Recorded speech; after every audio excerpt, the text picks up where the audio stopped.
Welcome to the State of Developer Education, a podcast by Major League Hacking. We explore how technical leaders are creatively tackling the developer education gap to help prepare the next generation of technologists for the real world and build businesses that can adapt to any changes in the technology ecosystem. I'm your host, John Gottfried. Welcome back to the State of Developer Education. I'm really excited to be here for this episode with Brandon Kessler, the CEO and founder of Devpost. How's it going? Hey there, super happy to be here. Thank you so much for having me. Doing well.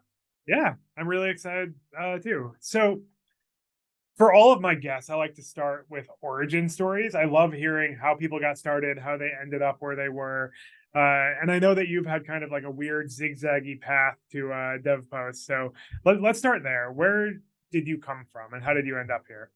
I grew up in San Diego, came to college here in New York, where I think the main story is that I really admire people that can do 50 different things and be happy at every one of them, but I am not that person at all. Like, I need to be doing one thing, otherwise I'm sort of a miserable wreck and probably don't want to, be around me in those scenarios. So for me, it's about building stuff, and I've always wanted to create. So, I think about it as if there were this pie chart of all the things that you could potentially do right now that would be successful for everyone, that have impact, that would make people happy, that would succeed financially. Like, the amount of that pie that's actually being done right now is so small that it's like infinitesimally small. You couldn't even see it on the chart. In other words, all these other things could be done now that would be successful and make things better. So, I'm fortunate to be able to work on those things, to be able to start my own, company. So I always really like working with people that are making things. So when I was about 13, I read about this guy, David Geffen, who had a record label, and he could combine business and music. And I couldn't believe you could do that in one thing. It's called this record label. And so at 13, I was like, I think I want to have a record label. And the more I, learned about it, the more I read about it, the more I thought, wow, this is legit. Then when I came to New York for school, I started working, and all 4 years was working in the music industry. And I was like, this is really what I want to do. I love business. I love music. So I started a record label in my dorm room here at school at Columbia, and ran that for 12 years. So signing bands, getting them in the studio, overseeing the making of their albums, promoting, marketing, distributing them, getting them, help basically babysitting and getting them out of jail for cocaine possession. All of those things are true.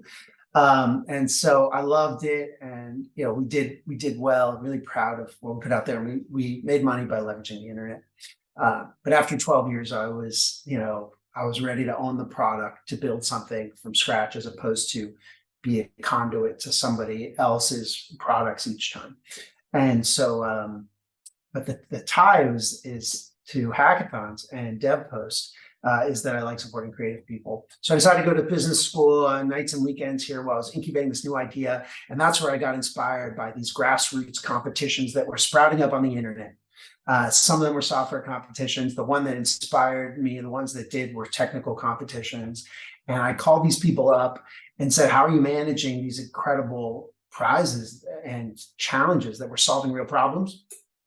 And there wasn't a platform, and there wasn't a community. So that's why I created the company, was to be a platform and community for these competitions. Those then morphed to be just developer competitions. So that's the origin story. And fortunately, we're in New York. We're still a small company. We have 27 employees, and we power a lot of hackathons and support a lot of developers, and work with great partners like you all. Yeah, you support a lot of MLH hackathons. The time you started Devpost, right, which I saw as like somewhere around 2009, I think was also when I went to my first hackathon. And there was this like really magical thing going on in New York tech at the time, of people self-organizing and building these communities and just like doing all this weird, scrappy, creative stuff, right? I'm curious, like, when you started Devpost, I know it used to have a different name, what did that community feel like, and how has that evolved to the massive global movement that you have today? Yeah, well, so that was actually one of the bigger mistakes that we made. There was good reasoning behind it, but I could keep you here all day with the people ask me, what are your biggest mistakes? I say, you know what it's like. It's, do you want me to filter by the day, week, month, year, or all time? Like, what are we talking about here? But at the time, we knew that, competitions, problem solving through competitions was going to be a big thing.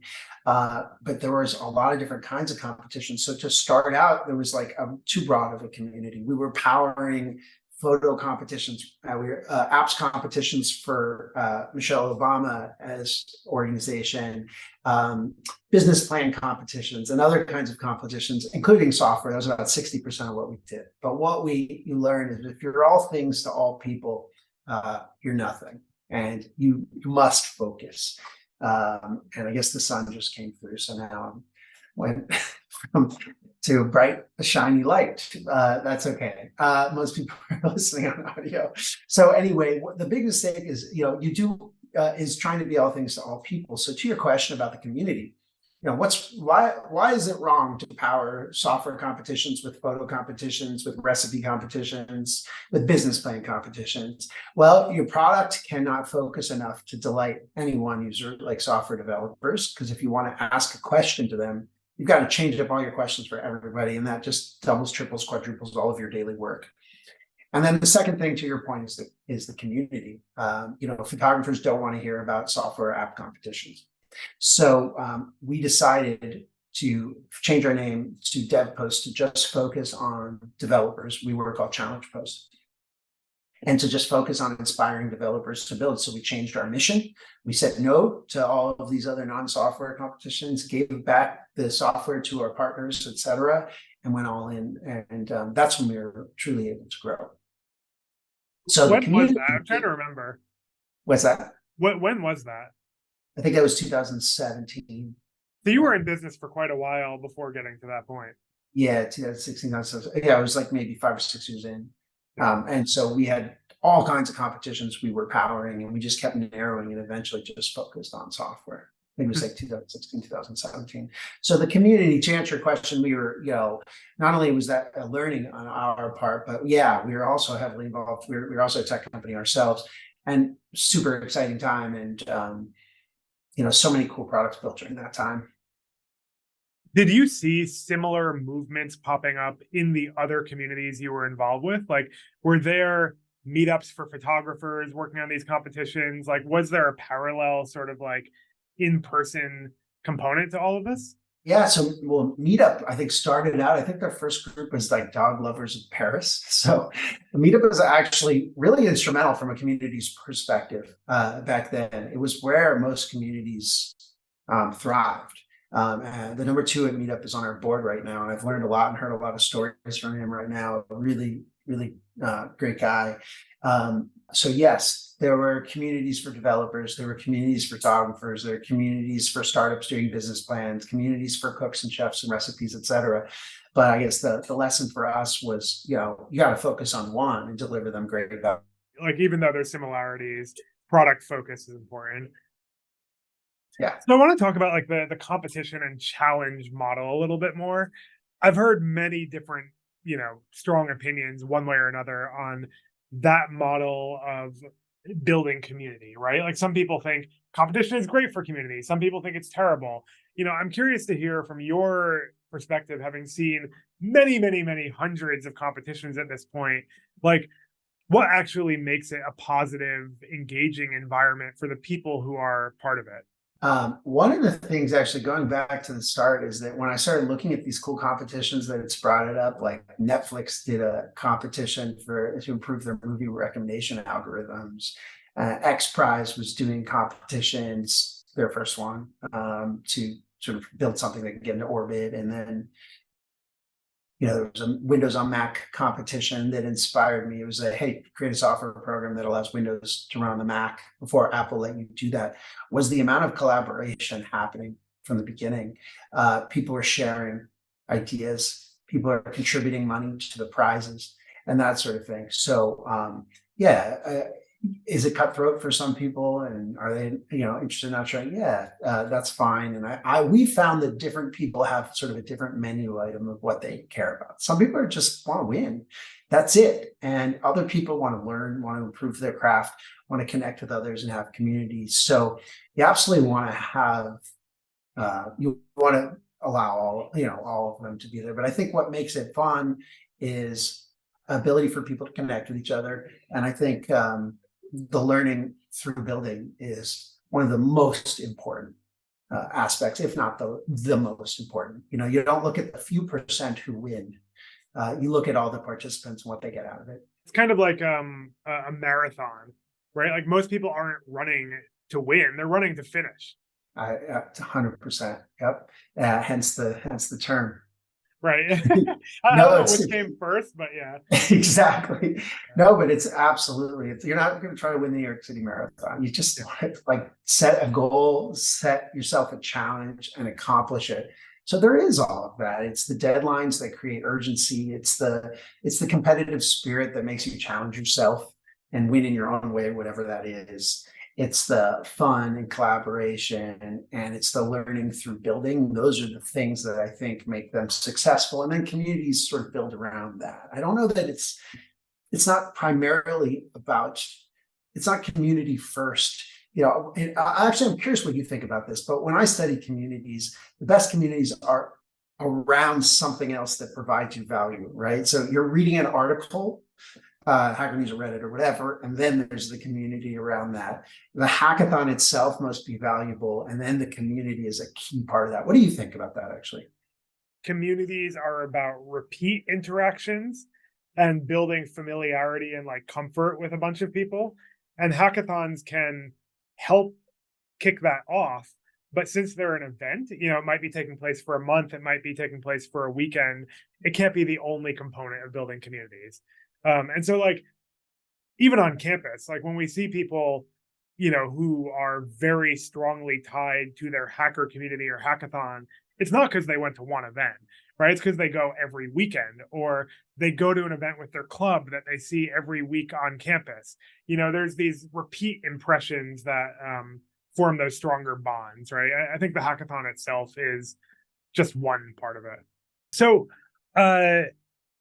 I know you have a million stories from over the years at DevPost, and I'd be curious to hear some of them. Like, is there anything that comes to mind that was just like a blow you out of the water, like positive, unexpected story of putting on a competition and something just crazy happening? Oh, big expectations there. Trying to think about that. I would just say, I don't know if it checks all those boxes, but when I think of the highlights, I mean, certainly launching a product and seeing it used, particularly for the first time, is incredible, right? And so, one hackathon that comes to mind is one of the first ones we powered, which was right when we launched, I think in our first year, which was called NYC Big Apps, New York City Big Apps, and it was an open data competition. You could build anything using New York City data, and it was just amazing. There were local people improving their city. The government agencies all got involved providing data. There was a lot of community. There were a lot of community events in person and online. Projects were created that went on to still exist today and leave their space. And then just all this learning from that. And it's cool when the mayor is announcing it and you're on stage with them as they're announcing prizes and that kind of thing. So I don't know if there's like a huge surprise, but it was definitely one that was memorable for us. Other favorite moments are, we do a lot of social good competitions. DevPost powers a lot of virtual competitions, and a lot of those are social good. So it's really cool to be working with great partners and to have good results come out of it that actually help people. So those are huge. There are fun projects that come to mind too, like that just people use and love, that are highlights for me personally. Like we've done Alexa competitions. There's this project called Kids Court, where if kids are fighting, like they can go to court online and they state their case, and there's like a judge and they have to provide evidence and it chooses a winner. It's just fun, cool stuff. So I would say most surprising stuff is in the competitions with the projects themselves. I think there was one that we powered that was an MLH competition. I think it was Pen Apps, the one about homework machine, right? Where it's just does your math homework for you, reads your Yep. handwriting, then you feed it the problem and it does it for you. And writing, it's incredible. What about you? That's definitely a favorite of mine. I remember we got a video of those guys demoing their project, and it was like all duct taped together and like wild looking. Um, there have been a lot of weird projects over the years. Some of them have been commercially successful, and some of them are just interesting avant-garde creations. Like I was at a hackathon once up at RIT, and someone built a homemade self-driving car, and he literally like had this beat up old Honda Civic. He had duct taped a webcam to the roof. He had all these like 3D printed gears strapped to the steering wheel, and like it was a death trap, but it was a really cool project, you know? A lot of the surprising stuff, I think, also. I mean, that's the good stuff, right? Where Yeah. you just don't know exactly what you're going to get. You set them up with, a great structure like you all do, and and then you get surprised, and to see their reactions is just incredible, so memorable. But a lot of this, other stuff that's just running a company and that sort of thing comes with its own sort of highs and lows as well. In addition to that, I wouldn't complain about a second of it, and I love it all. But it's definitely exciting. A lot of the folks that I talk to for this podcast, and also the people who listen, are developer relations. Yeah. Many of them throw hackathons. I think a lot of them throw hackathons through Devpost. What actually makes a good hackathon, in your opinion? Like, what is the Yeah. difference maker? Yeah, and it's the same question as what makes a bad one. We tell people that, well, sorry, it's the inverse of that. But to really find out how to be a great one, how to have a great hackathon, you just look at all of those strengths, and if you don't have them, then they can make them more difficult. We tell people that there are four things about the structure. So one is marketing. Now, if you're having an in-person event, you still need it. People need to hear about this. They need to be interested in going. And the more the merrier. They are busy, as you know. Developers are busy. They're in demand, often employed, and marketing averse. They block ads in their browsers more than any other. Over 60% are blocking ads more than any other title. And yet, writing our futures and so important, and you want to reach them. So how do you reach a marketing averse, group? And one is marketing. So you got to let them know. Emails, through word of mouth, multiple times, partners, and creating space where they want to come back and find out what's going on. The second is that it has to be interesting. And that's, in our experience, it's a bit of art and science, right? I think the science part is the product needs to be valuable. The difference between, say, an in-person college hackathon and, say, a virtual competition geared toward professionals. One of the main differences is that there is one specific tool in a virtual competition, whereas in person, there can be a bunch of tools and they're both awesome. But if you're promoting a single tool through a virtual competition, then an interesting competition means that product should be valuable to people. You can imagine that there have been times where we've worked on competitions where the product is not valuable to developers, so they're not going to respond to it. And then the second part is there need to be enough of them, a big enough market. So is this tool valuable, and are enough of them out there? Now, as for making it exciting in the sort of art versus science way and the art way, like, should the theme be broad? Should it be specific? What are you asking people to do? But that's number two. It's got to be interesting, valuable product, big enough market, and be smart about how it's structured. The third for us is fair prizes. And by fair, it's,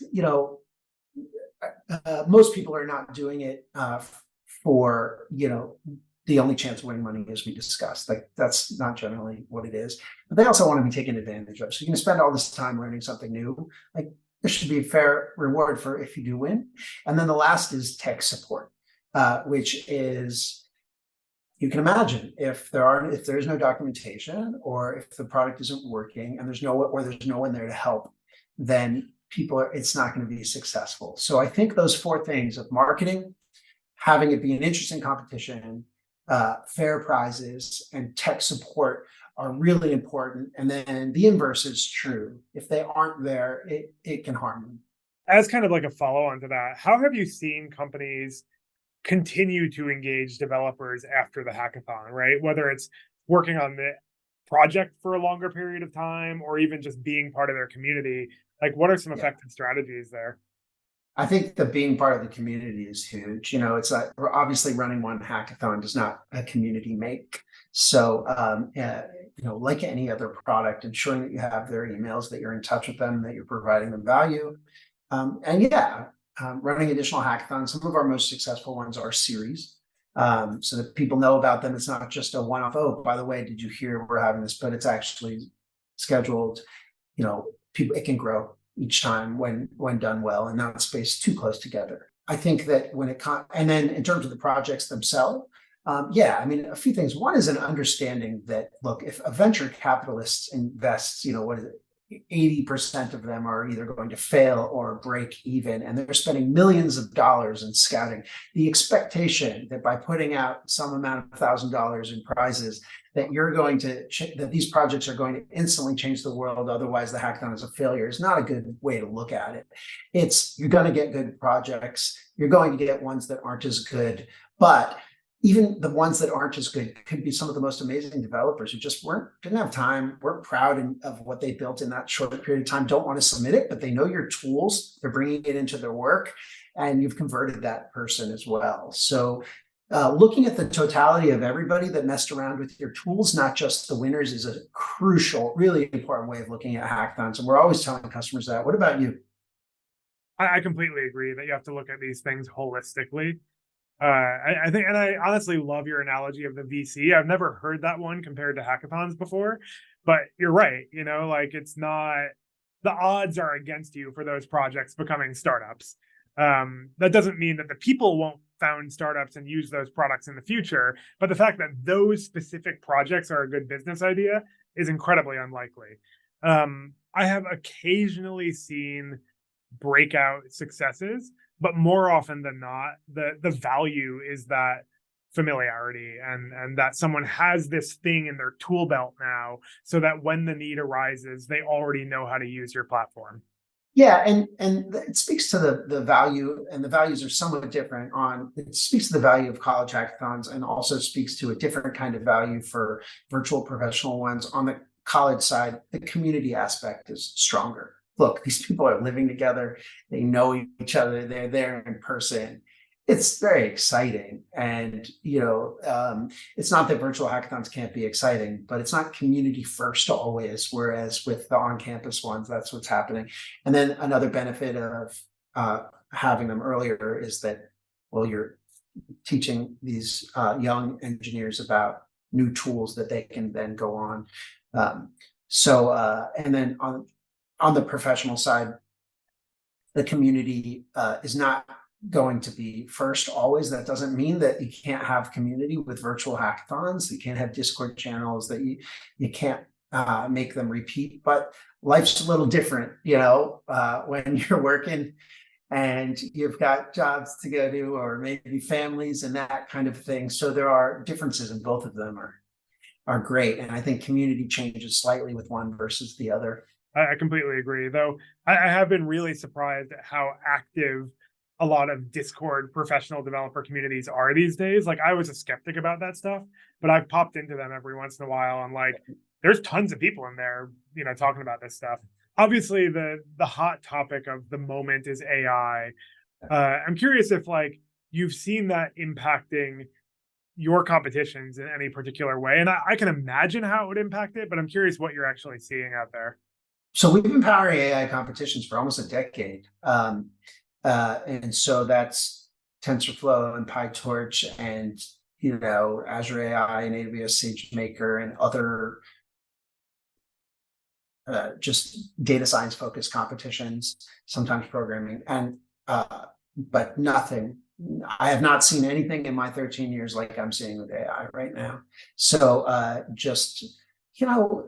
yeah, there's a lot of hype about it, but I'm all in on it. The invention of the personal computer, the invention of the printing press, the invention of the internet, and the exposure of large language models through a chat interface and many other things. To me, that's just transformative in every way. So on the one way, it's AI as a topic, which is build with AI and delight your customers.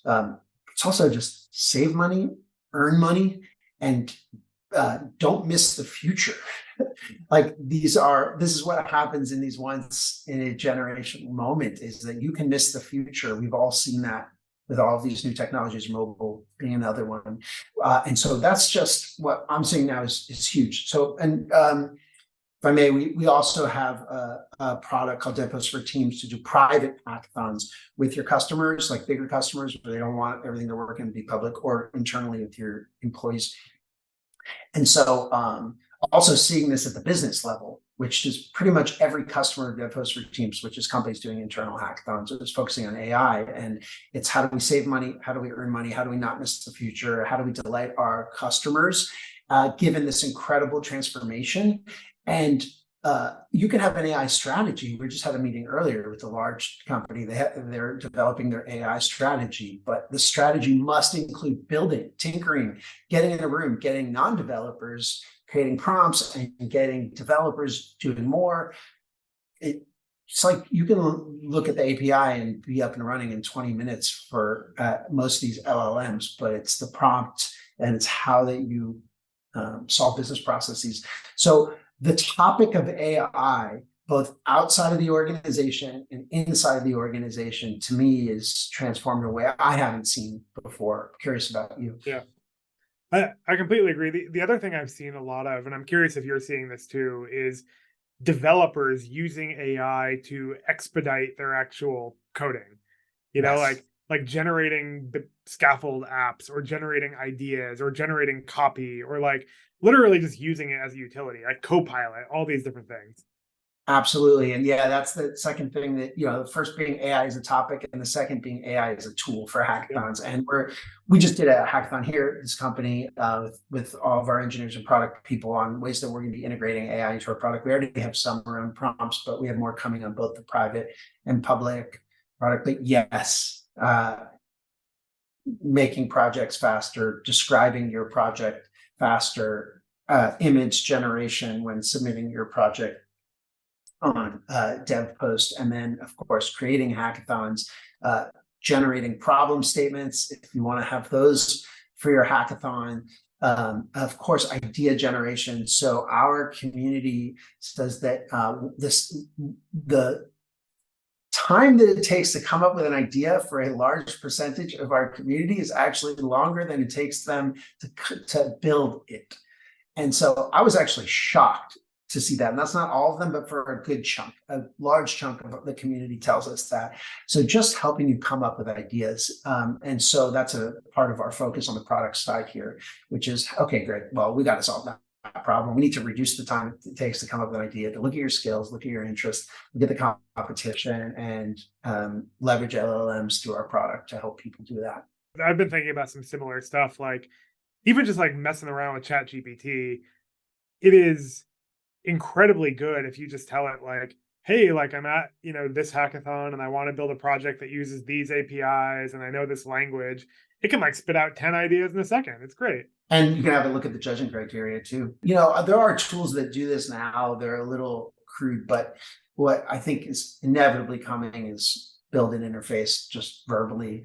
There are sites out there that have interfaces, just UI right there. And I know that they're doing a lot more, starting to do a lot more with UI, but you could just say, well, take a sign up flow from this, and build your application and do it verbally, or just by picking and choosing, just taking low code or no code to an entirely new area, an arena. So what has helped me come up with an idea now is, okay, and build it for me. Yep. And I don't think there's one single person that would be surprised that happens in the next couple of years. Some of it's happening.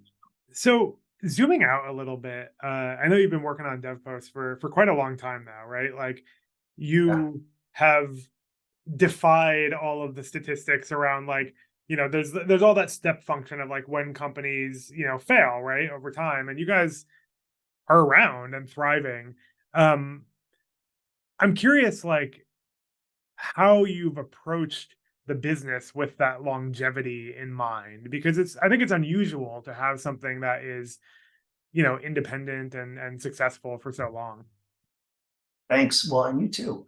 That's a good question. I'm not sure what the best way is to answer that. I think the first thing that comes to mind is the people.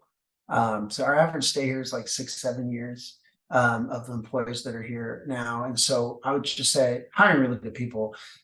When we talk when we're interviewing new candidates, we kind of go around the Zoom room and everybody says, hey, here's kind of like kindergarten. Here's my name. Here's what I do.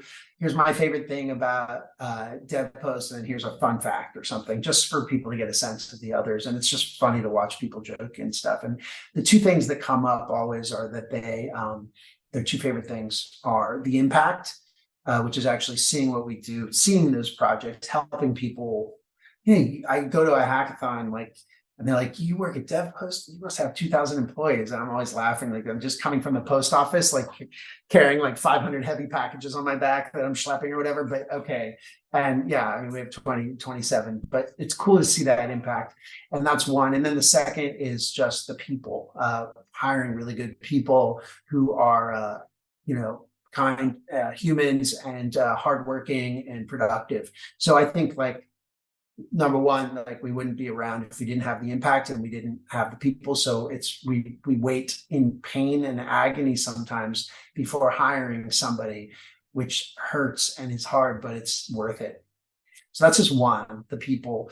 And the other is the impact, which is what we're doing in the mission, trying to deliver that. So I think the credit mostly goes there. That doesn't mean that there aren't hard days in the business world, but like John, you're a company, and I mean, we have a lot of customers of different sizes, but both of us have a lot of big customers, right? Yeah. And I think we all know that this idea, and this is not a laughing matter, but this idea that bigger companies are necessarily more stable, it's not necessarily true. We know, and I'm sure people listening, it's brutal. There have been large layoffs across the industry, and there's reorganizations all the time. So, I don't think necessarily always working in a small company means that it's crazier. Okay, so things are different, but not necessarily less stable at the ones that at some of them. So I also think that DevPost and MLH perhaps have a unique view into DevRel as a field, since many of them are, our respective customers. And I know that, there's many different versions of that, but it's certainly been interesting for me to like see that discipline evolve and change and have its own, volatility over the years as companies figure out how it fits into their businesses and, how they measure it and all of these different nuanced things that, they're trying to figure out for what is relatively new in the grand scheme of roles and the organization. absolutely. And I think the macro story there is with the change in the economy recently and the interest rates and the pandemic, which, my goodness, I mean, oh yeah, that thing, like what's happened recently, but all those things together combined is a lot of these big tech companies getting out over their skis and growing too fast, and assuming that the growth they saw during the pandemic will continue or grow at the same rate, and then a retraction where then questioning, well, okay, how did we get too far over our skis? Is this helping us drive revenue and reducing costs? And I'm sure that's not news to anybody here. I'm sure that other people know it in a deeper way, but yeah. And then to your point, at the same time, the sort of shift in what does DevRel mean? Is it there to just delight developers and help them in anything they want to do, no matter what, and then hope that that ultimately helps the company? Is that revenue driving enough for companies or not? And so I think those questions are being asked. I'm curious what you think about that, having worked at companies where the philosophies were very much about, look, help the developer no matter what, and that's going to come back to us, and that being successful at the time. But how are people looking at that now? It's hard for me to say because when I was at Twilio, it was more than a decade ago now.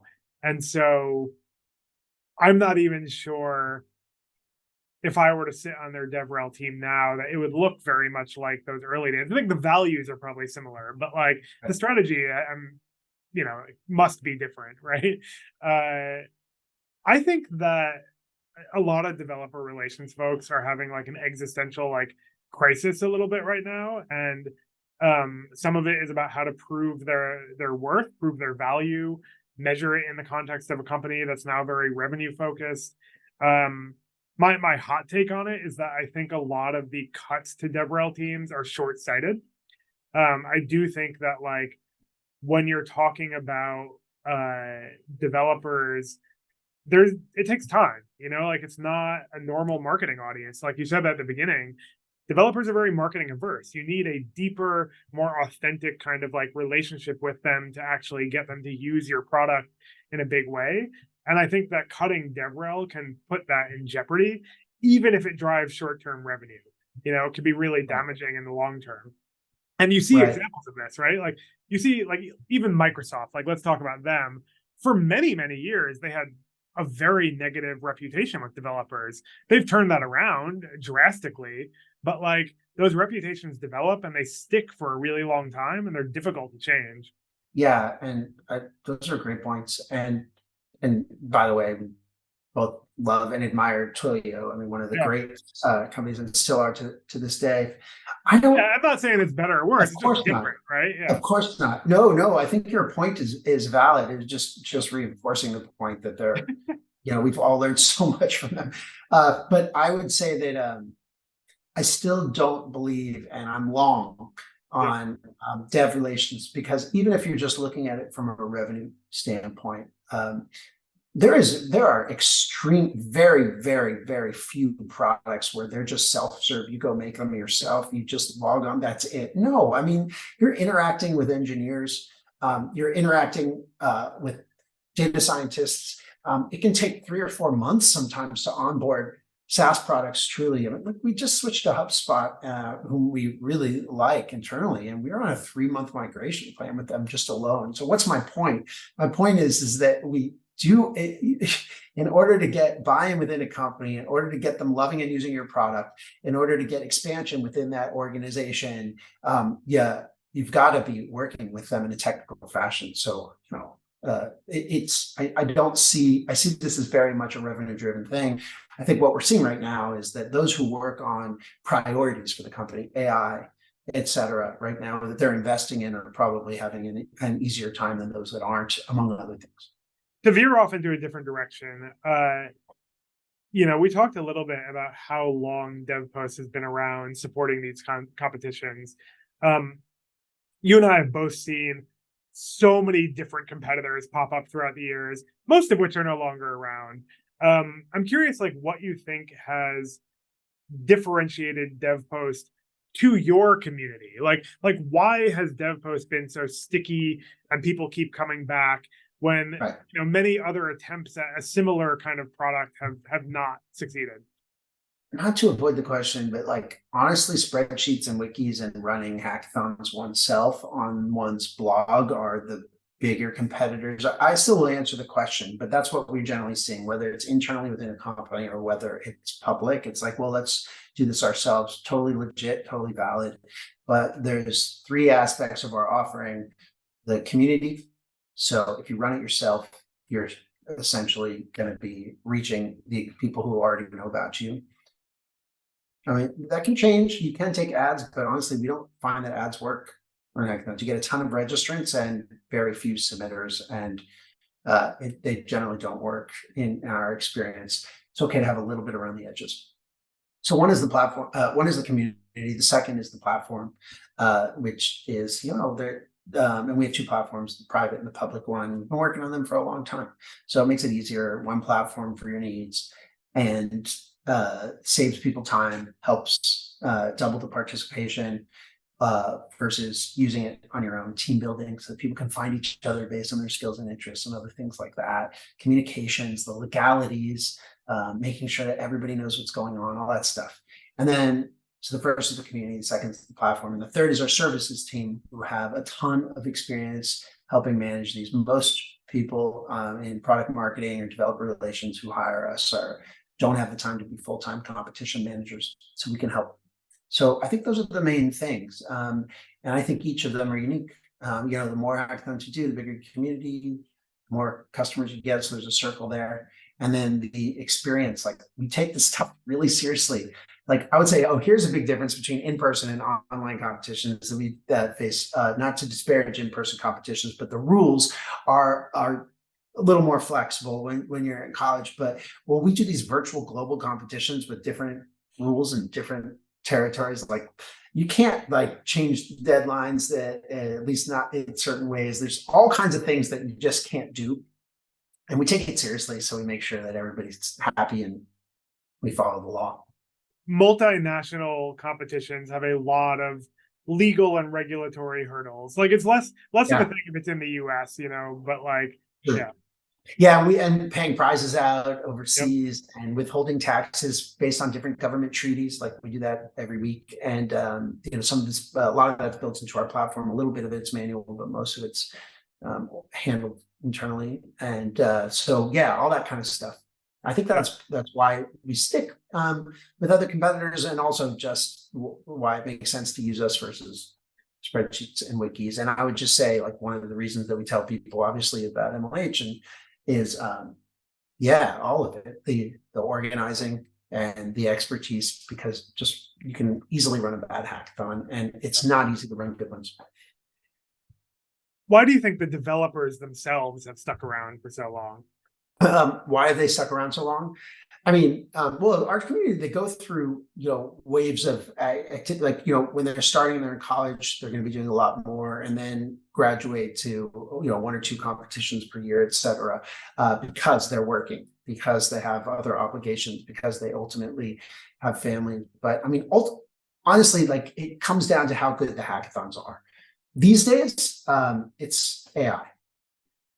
It's learning, it's improving your craft, it's upskilling, it's getting a better job, staying relevant.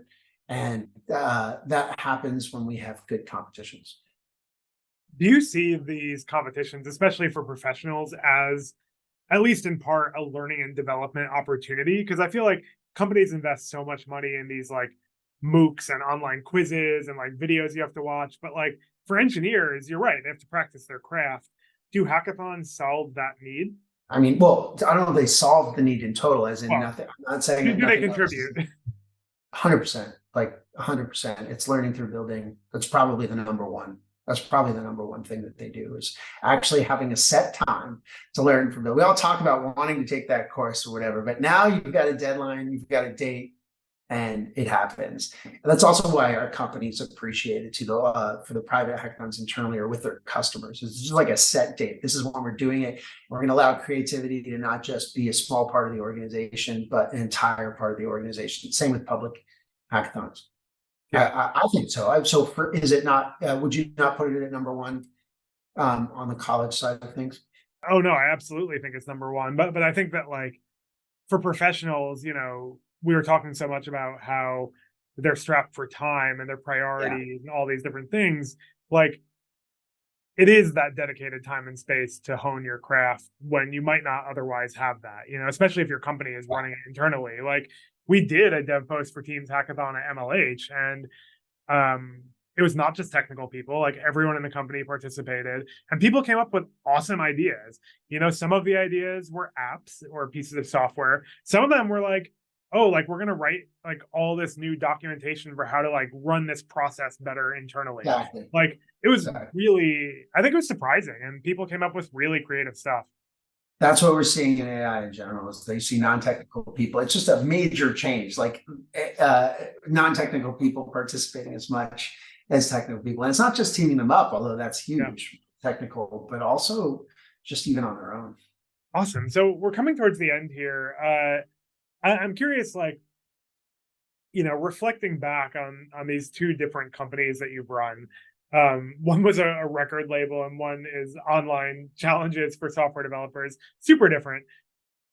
Are there any similarities between them? Like, what's the same? Yeah, for me, it was very direct, or a lot more direct than it sounds. I think I get this much more, but yeah, I like supporting creative people, and so that's the thing that I love the most. I mean, when I was doing record label stuff, when an artist would call me late at night, 3 or 4 in the morning, and I wrote this new thing, and they just play it for me for the first time, and it was like, oh my gosh! And then later it comes out on the out, and you hear it on the radio, a few years or a year later, and that's incredible stuff. I love working with people that are building stuff, supporting people who make things, and use the internet, leverage the internet to make money when we're doing the record labels. So while they do seem different for me, just always love technology too, and like supporting people that are making things. So but made a million mistakes on both of them. Also had some successes that we're really proud of. Do any developers call you in the middle of the night for to tell you their idea? It's really employees now that do that. Yeah. So yeah. Hopefully you don't have millions of developers calling your team either, but you never know. Now it's just like AI spam bots, like, and things. Oh, okay. Perfect way to end it, actually. We did online competition. One of my favorites with the FTC, the Federal Trade Commission. They actually regulate, robocalls,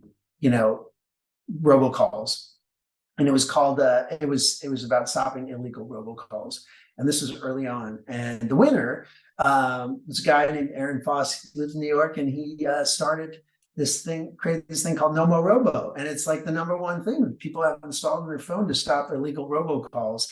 And, they haven't stopped completely, but that was really cool. It was one of the success stories that came out of these hackathons that is now its full-time job, leads its space. I've known Aaron for a really long time, and this predates MLH, but like I used to work with him a ton because they leveraged Twilio really heavily, at least in the early days. I have no idea what they do now, but like he was like a power user of Twilio building No More Robo. Amazing. Yeah. So we were all three of us, Aaron, you and me. Yeah, he had the biggest role in it, but you and I had some small roles in that success. But yeah, that's who calls me the most in the middle of the night. That's really funny. Awesome, man. So the question I like to end on for people, and it's kind of like a weird esoteric question, but I like to ask people if there's any figure in the tech industry or in the world at large that you wish you could just like grab for a couple hours and pick their brain. Someone you've never met before. Just the ones that are so obvious are going to be so boring though, because everyone's going to have chosen them. Okay, I'm going to cheat a little, which is so Steve Wozniak I've met, and he joined our board, and let me just briefly tell that story. I was running a record label, and we had this street rep program where you could volunteer to be a rep. We would send you free stuff. You would give it out, and you'd be like an ambassador for us. So this was super, super early. And all of a sudden, this inbound comes in and says Steve Wozniak, and he's signing up to be a rep for one of my music artists. And like I said, I love tech. So I'm like, okay, and I just wrote back, is this the Steve Wozniak? Because I saw the city and I was like, this is possible. And he said, yes, what's a rep? And so I said, well, we'll send you stuff. And so anyway, he started promoting our artist, this artist that he loved. Her name was Amy Q, and he promoted her, and it's helpful. So that's how we originally met. And then, when I started Devpost, at the time it was called Challenge Post, I basically just hunted him down. He was like going to be at this New Jersey thing, doing this talk, Steve Wozniak, co-founder of Apple Computer with Steve Jobs.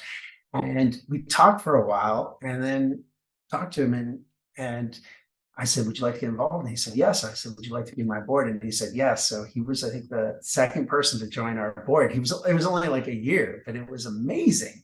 So I know. And so, yeah, my person, it has to be Steve Jobs.